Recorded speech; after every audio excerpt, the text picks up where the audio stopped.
Good morning, Ian Crouch with your 8:30 Hunter News update.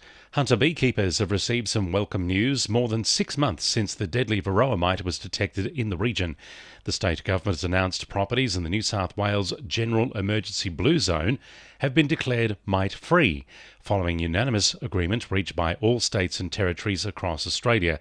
However, the red eradication zone and the purple surveillance zones remain in place. Newcastle police are appealing for dashcam footage as investigations continue into an unprovoked stabbing attack on two men in Newcastle West. It's emerged the pair are chefs at a local Indian restaurant and were on a night out when they were confronted by three people in Devonshire Lane around 3:30 yesterday morning. A 25-year-old man suffered a stab wound to the neck and had his wallet stolen, while his 28-year-old workmate is also in hospital with a laceration to his arm. Anyone who can assist police with their investigation is urged to call Crime Stoppers. The Royal Australian College of GPs is calling for a crackdown on nicotine vaping products. The college has submitted a number of recommendations to the Therapeutic Goods Association, including calls for stronger border controls, restrictions on e-cigarette flavours, and the introduction of pharmaceutical-like packaging. College President Dr. Nicole Higgins argues tighter vaping regulations are critical to prevent Hunter residents from harm. What we know is that children and young adults are attracted to the colours, the flavours, the packaging, and putting themselves at future risk for another big public health crisis.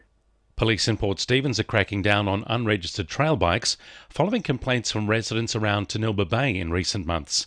There have been numerous reports of near misses and bikes being ridden in a dangerous manner on public roads. Police have released photos of three riders they wish to identify. Anyone with information is urged to contact Lemon Tree Passage Police Station.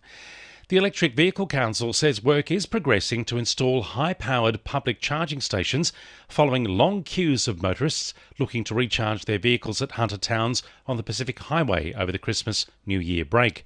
Federal, state and local governments are working on long-term strategies to cater for the growing uptake of electric vehicles, but many motorists have been forced to wait for hours to recharge their cars over the holidays due to current slow-charging technology. The EV Council says solutions are in development, but it will take time to roll out high-powered charging stations. As the school year approaches, parents of twins and triplets across the Hunter are having to make some tough decisions.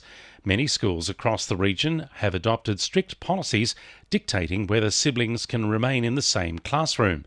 President of the Newcastle Multiple Birth Club, Sarah Mason, says multiple birth families already face a number of challenges when it comes to schooling, and the decision should be made on an individual basis. Having a blanket policy on keeping them together or separating them isn't really the best fit for most families, and each family needs to take the time to decide what is best for their children. 2NURFM Sport.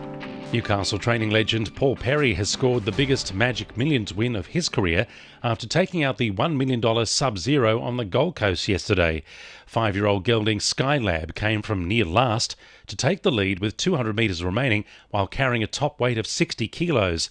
Perry praised jockey Jason Collett after the win, who was forced to travel wide around the home turn. Jets women's coach Ash Wilson is confident the club can turn their fortunes around when they get their season back underway against the Wanderers next weekend. The club picked up their 5th loss in 6 games last weekend to sit 10th on the ladder. Wilson believes the side will benefit from the short break after a busy start to the season.